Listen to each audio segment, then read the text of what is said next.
age of 18, Johann Friedrich Böttger was blessed with a strong pair of legs, which came in handy for his chosen profession, that of alchemy. Now, earning a living by attracting sponsors to support you in your quest to transmute base metals into gold doesn't come without its risks, chief amongst which is the anger of those disappointed patrons who might, on discovering what's actually been going on, run you out of town, or worse, hunt you down, fling you in the jail and throw away the key.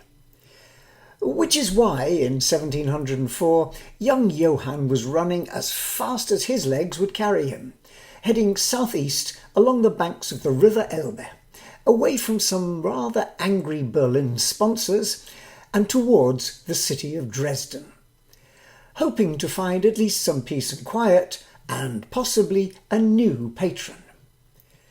Well, his wish was granted, but not quite on the terms he'd have hoped for. He was taken into protective custody by Augustus the Strong, Elector of Saxony, King of Poland, and, as the name suggests, not someone to trifle with. Johann was confined to a laboratory under instructions to produce gold in order to help pay for Augustus's expensive lifestyle. Something of a challenge, since like many of his contemporary alchemists, Johann wasn't actually making much progress in that direction. Now, the world of innovation is full of the names of famous partnerships. Steve Jobs and Steve Wozniak, Bill Hewitt and David Packard, Sergey Brin, Larry Page, to name but a few. But Böttger and von Schirnhaus isn't a combination which springs easily to the lips or off the tongue. Yet it was this unlikely partnership which managed the impossible, because between them they were able to transmute base material into weißes Gold, white gold. Now, Ehrenfried Walter von Schirnhaus was a much older man than Johann. He was a chemist in the town of Meissen who'd worked all his life to try and improve glass making. But as a sideline, he was interested in ceramics, in particular trying to work out how to make porcelain. Now, he'd heard of Johann's plight and saw an opportunity. He persuaded Augustus to assign Johann to work with him on the quest, and in 1705 Böttger, still under guard, was moved to Meissen to work with Schirnhaus. Now, why would he do that? Well, mainly because he understood that Augustus had an obsession with porcelain. So much so that in order to add to his collection, he presented 600 cavalrymen from his army, complete with horses, to the Prussian king Frederick Wilhelm I in the spring of 1717. In exchange, he received 151 Chinese porcelain vessels. This wasn't a foolish obsession. At that time, porcelain was prized highly among the aristocracy. It was worth its weight in gold. Pale, thin, translucent, its delicate texture worked into wonderful and complex shapes. And above all, it was rare. The only supplies came from China via the Silk Road, and merchants were able to charge extraordinary prices for this strange, exotic, oriental material. They embellished the legend surrounding the stuff, that it all came from one mysterious location, Jingdezheng, in the centre of China, specifically from a hill which housed the mine from which the porcelain emerged as if by magic. Truth was, merchants didn't know much about it, and neither did the Chinese who supplied them. Marco Polo's best guess at its origins? He said, the dishes are made of a crumbly earth or clay which is dug as though from a mine and stacked in huge mounds and left for 30 or 40 years exposed to wind, rain and sun. By this time the earth is so refined that dishes made of it are of an azure tint with a very brilliant sheen. The assumption that this was somehow magical can be seen in an account from 1550 which suggested that Porcelain is made of a certain juice which coalesces underground. Its origins didn't matter. Its rarity meant it was immensely valuable. So, if anyone could find a way to make porcelain, they would also make their fortune. An interesting business proposition which convinced Augustus to allow Böttger, under von Schirnshaus's supervision, to start work. Now theirs was not an overnight success. Their work was interrupted for a year when the Swedish army occupied Saxony in 1706, and Böttger was moved to a distant fortress for safekeeping. And their progress wasn't a matter of luck or sudden flashes of inspiration. It was about turning fragments of knowledge wrapped up in superstition and half-truth, turning that into something reproducible, codifiable, and manageable. It was a kind of transmutation, but of ideas, not metals. They kept at the project, bringing a discipline to their experiments and painstakingly recording their successes, few of them, and their failures, many of them, on the way to synthesizing this material.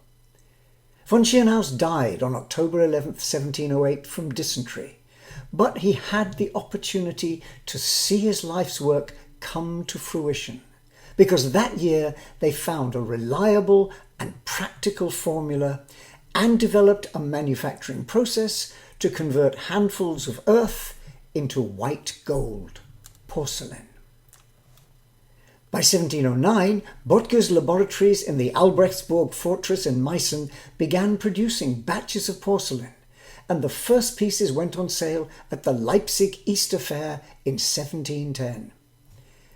Augustus finished building a royal porcelain factory in Meissen in June the same year and transferred all the operation there.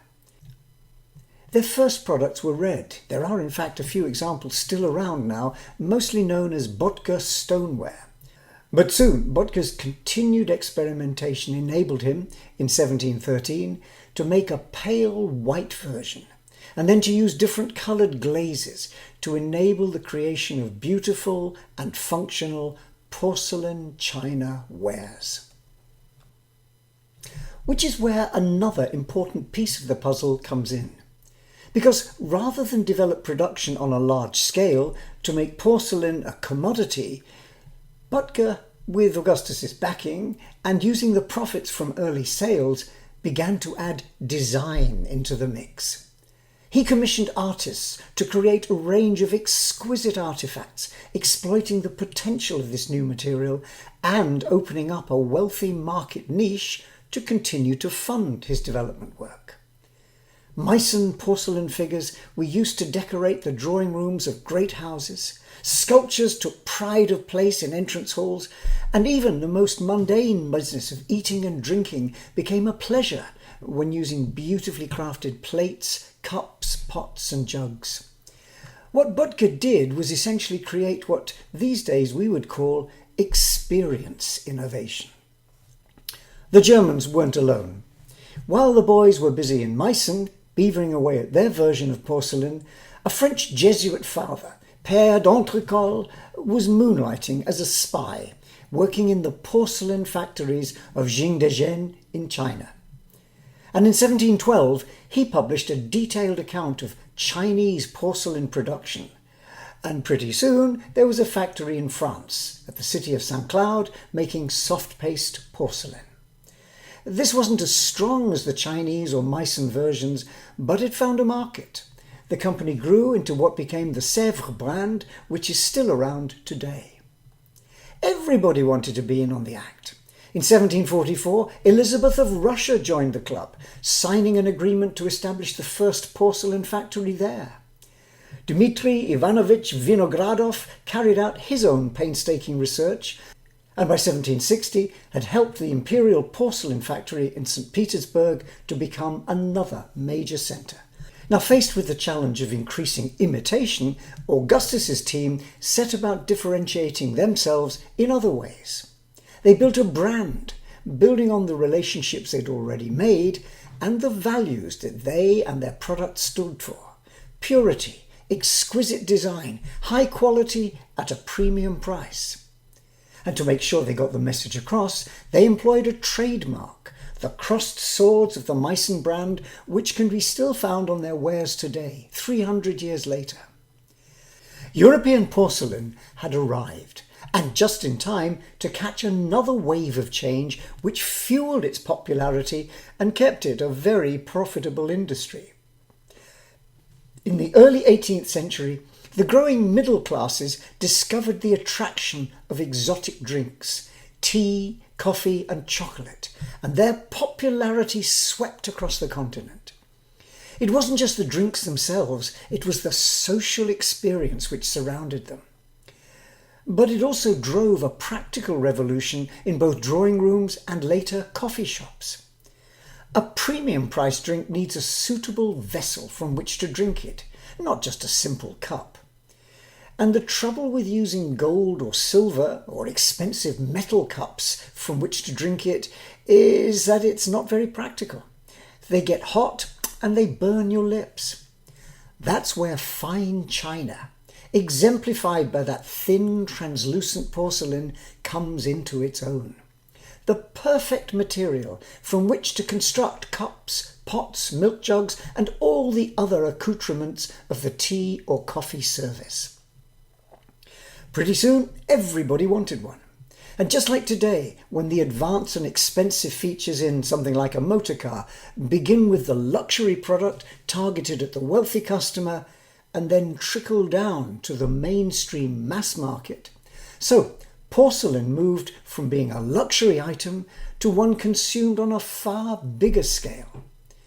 Helped along by the growing industrialization of its manufacture and the strong scientific underpinning to those factories.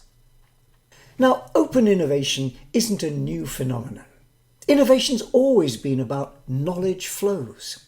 Taking ideas from one source and adapting and redeploying them, it's a key feature of the way the game plays out. Böttcher and von Schirnhaus themselves borrowed plenty of ideas from their Chinese counterparts, and their knowledge base around porcelain was partly constructed of whatever they could find out about how the Chinese did it. But while it's good to draw on knowledge from other people, open innovation raises the risk that your own hard-won knowledge leaks out. And despite taking precautions to protect their intellectual property, the potential value of porcelain in the marketplace spawned many attempts to steal their ideas. It helped them, of course, that their R&D facility, their research laboratory, was located inside a castle, the Albrechtsburg Fortress, with high physical walls to prevent things leaking out. But even those walls could be breached. In today's terms, we'd talk perhaps of a rather weak appropriability regime. In other words, it was hard to keep the lid on what was going on. And a man called Samuel Stölzel was a senior alchemist at Meissen, one of the few who understood the secrets, the arcana, of making the hard porcelain for which the company had become famous. For a suitably high price, he was persuaded to sell these to a competing venture, which in 1717 started to produce porcelain in Vienna. Now, by 1760, there were over 30 porcelain factories in Europe and 50 by the end of that decade. But despite the explosion in demand and the growth in factories with the technical expertise to produce porcelain, there was one major bottleneck to its widespread diffusion. High-quality china clay, kaolin, is the primary raw material, and most of this still came from the Far East. Now, this helped the early British entry into the field, since it had, through the East India Company, the capability to import huge quantities direct from China.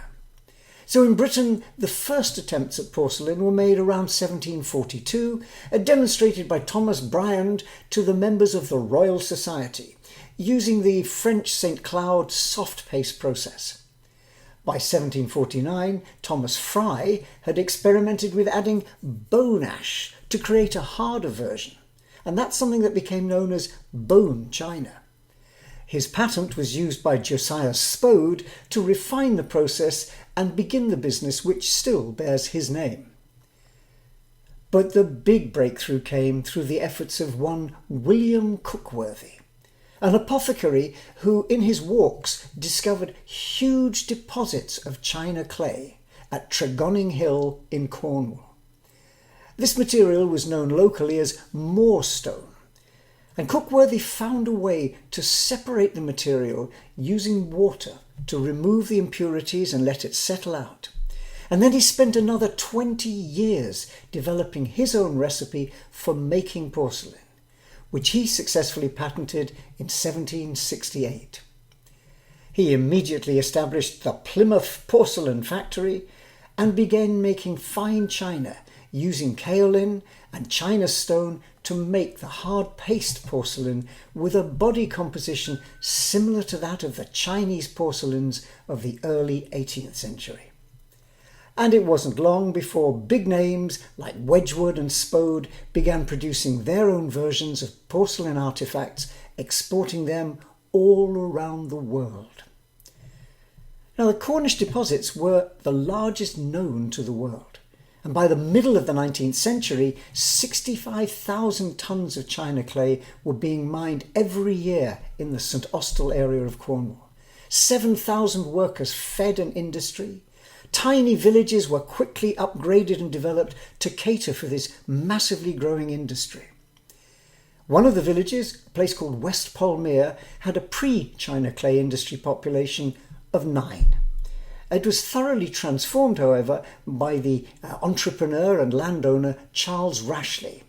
And what he did was not just work on the clay itself, but also invest a huge amount of money converting that small village into a safe harbour for ships and a location for factories. This place, which is now called Charlestown, soon had a population of 3,000 and a dock packed with ships and with warehouses, with boat builders, rope menders, brickworks, lime burners, all sorts of trades growing up around this china clay industry. By 1910, Cornwall was producing around 50% of the world's china clay, something in the region of 1 million tons every year, most of which, 75%, was exported. But nothing lasts forever. The bulk of today's kaolin actually comes from Brazil, not from the UK, although there are still a few clay pits working in the UK, mostly targeted at specialist markets as disparate as toothpaste, electrical insulators, dental fixtures and paint. Porcelain still has a lot going for it. But even though there are only a handful of people working in those few surviving clay pits, there's plenty of visitors to the Cornish countryside around St Austell. Only these days what's drawing them is a reinvented version of the clay industry.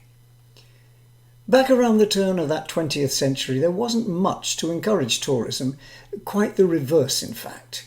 The area for miles around looked like a lunar landscape, pockmarked with great white craters filled with rock and spoil, small mountains of discarded earth thrown up in the quest for the white gold buried below.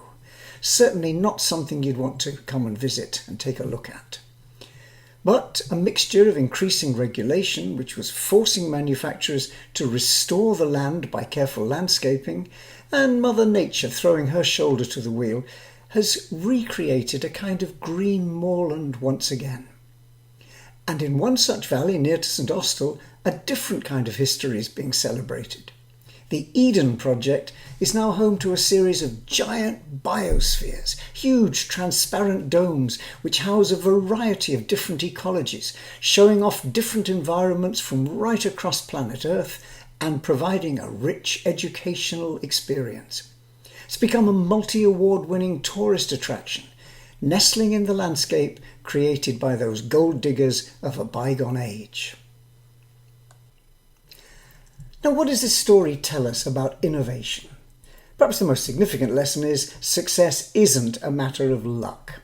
There wasn't a single eureka moment. It was rather a long and systematic search. Unlike that mystical dream of the alchemists of turning base metal into gold, this industry, converting earth into white gold, this porcelain industry was founded on the growing scientific premise that it would be possible to make porcelain and do so under controlled conditions. And it would be possible to learn how to repeat that trick and to codify the knowledge for doing so.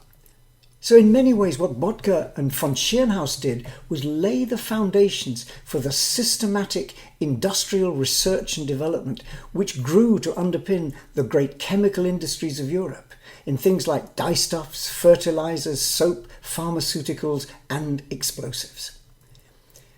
Patient money helps, and having a wealthy benefactor isn't a bad start for any entrepreneurial venture. But the growth of Meissen porcelain wasn't simply a case of pouring in money. The continuing investment of time and resources wasn't just blind faith on Augustus's part. It was based on a recognition of the potential market opportunity. There was in the short term a demand pull for the luxury item that porcelain represented, but in order to feed that, the company needed to grow their niche. And a key part of that story was design. Not simply providing functional domestic wear, but creating works of art which reinforced the perception of something precious, something to be desired and treasured. But building a business out of an idea and moving to scale needs a system. Inside it, there are many pieces of the jigsaw puzzle to be put in place.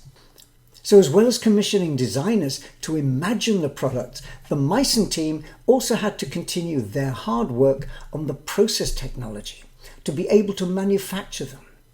All the different stages like moulding and shaping, painting, glazing, firing, all of those needed to move from manual operations to controlled, systematic, reproducible processes.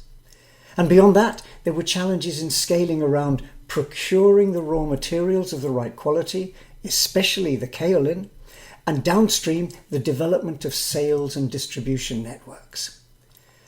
It's a huge industry today, but it didn't happen by accident. Was it worth it? Well, for Bottger, our young Johann who was running away from a lot of trouble in Berlin, it was a way of surviving, even if he did spend much of the rest of his life under house arrest. Augustus finally granted him his freedom in 1714, so he was able to spend the final years of his life enjoying the sense of achievement that, having at least partially achieved that alchemist dream of transmuting base material into gold and helping create an industry. An industry which today continues to produce beautiful artifacts for widespread use around the world. The estimates for the ceramic tableware market size are getting on for $4 billion. Now that's not bad progress for an athletic runaway from Berlin.